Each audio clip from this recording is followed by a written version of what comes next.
பொறுத்த வரைக்கும் 12 சென்டிமீட்டர் ஆரமுள்ள வட்டத்தின் நமக்கு ஒரு வட்டம் இருக்குது, அதோட ஆரம் கொடுத்துருக்காங்க. ஆரம்ங்கிறது சென்டர்லேருந்து இந்த பாயிண்ட் வரைக்கும் உள்ளக்கூடிய டிஸ்டன்ஸை தான் ஆரம் சொல்லுவோம். அதோட வேல்யூ 12 சென்டிமீட்டர். ஸோ அதே வட்டத்தோட மையத்திலேருந்து 3√7 மீட்டர் டிஸ்டன்ஸில் இந்த இவ்வளோ டிஸ்டன்ஸ் வச்சுக்கலாம். என்ன பண்ணுறாங்கன்னா ஒரு நான் ஒன்று வரைகிறாங்க. ஸோ இந்த நானோட நீளம் என்னன்னு கேட்டிருக்காங்க. அதாவது இந்த கீழே நம்ம புதுசாக வரைஞ்ச பாருங்கள், அந்த கோட்டோட ஹைட் என்னன்னு கேட்டிருக்காங்க. ஸோ அதுக்கும் சென்டருக்குள்ள டிஸ்டன்ஸும் கொடுத்துட்டாங்க. இப்போ நான் இது எல்லாத்தையும் ஜாயின் பண்ணி ஒரு முக்கோணம் மாதிரி இதை வரைகிறேன். ஸோ இந்த மாதிரி வரைகிறேன். ஓகேவா? ஓகே. இப்போ சென்டர் பாயிண்ட்லேருந்து இந்த கார்னர் வரைக்கும் நம்ம எந்த லைன் வரைஞ்சாலுமே அது என்னது தான்? ஆரம் தான். ஸோ இதோட வேல்யூ கண்டிப்பாக என்னதாக தான் இருக்கும்? 12ஆக தான் இருக்கும். இப்போ நான் என்ன பண்ண போகிறேன், இந்த முக்கோணத்தை மட்டும் வெளியில் எடுத்து எழுதிக்கிறேன். ஏன்னா அப்போ தான் நமக்கு பார்க்க கொஞ்சம் நல்லா புரியும். ஸோ இது வந்து சென்டரோட வேல்யூ வந்து 3√7. இதுலேருந்து இது வரைக்கும் உள்ள வேல்யூ 12. ஸோ இதோட அளவு தான் கண்டுபிடிக்கணும். இது எக்ஸ்ன்னு வச்சுக்கிறேன். ஓகே. இப்போ நமக்கு கர்ணத்துக்குன்னு ஒரு ஃபார்முலா தெரியும். என்னது?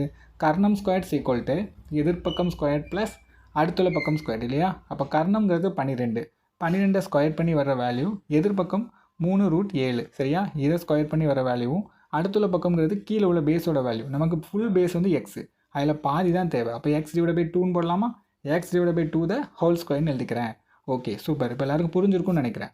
இப்போ அடுத்து 12 ஸ்கொயர் பண்ணால் 144, 3 ஸ்கொயர் பண்ணால் 9, √7 ஸ்கொயர் பண்ணால் √7 √7 போடுவீங்க. 2√7 பெருக்கும்போது வெறும் 7ன்னு வரும். சரிங்களா? அடுத்து எக்ஸ் ஸ்கொயர் பண்ணால் எக்ஸ் ஸ்கொயர்டு, 2 ஸ்கொயர் பண்ணால் 4.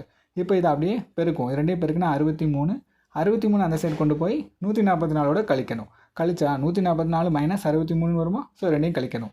கழிக்கிறது மட்டும் இல்லாமல் கீழே இருக்கக்கூடிய 4 அந்த சைடு போகும்போது பெருக்கல்ல வரும். அப்போ x² = 81 × 4ன்னு வரும். ஸோ 2 கழிச்சு 81, கீழே இருக்க 4 அந்த சைடு போயிருக்கு. இப்போ நமக்கு இந்த சைடு வந்து என்ன இருக்குது? x² இருக்குது. அதை எக்ஸாக மாற்ற போகிறேன். அப்போ அந்த சைடு ரூட் எடுக்கணும்.